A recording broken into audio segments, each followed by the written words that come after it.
Good evening. My real name is Christina Schumacher. I was just recently released from Fletcher Allen Healthcare Psych Ward last Friday evening. I have a long story, but I don't have enough time to tell you all of it. We would be here probably all week. There's so much information to tell. I was involuntarily checked into Fletcher Allen Healthcare Psych Ward 6 weeks ago.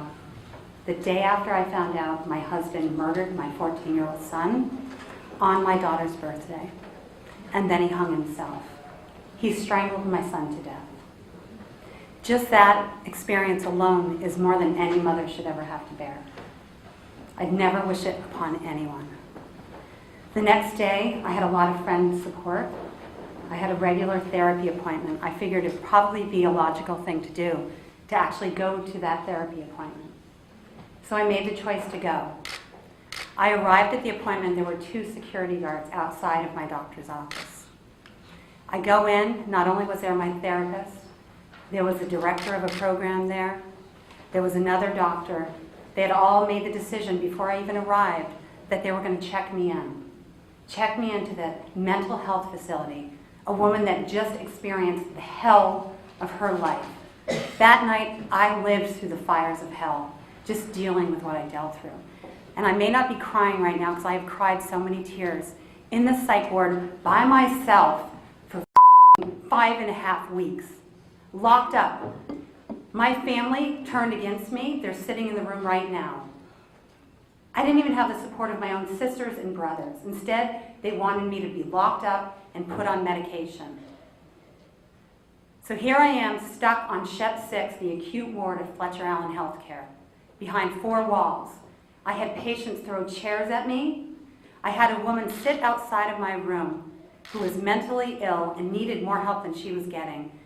She swore words that I can't even repeat in this room for 24 hours straight. I finally got that to stop by telling the doctor for the 3rd time that it was killing me. One night, I walked the halls because I couldn't sleep at night because I had nightmares about how my son was murdered.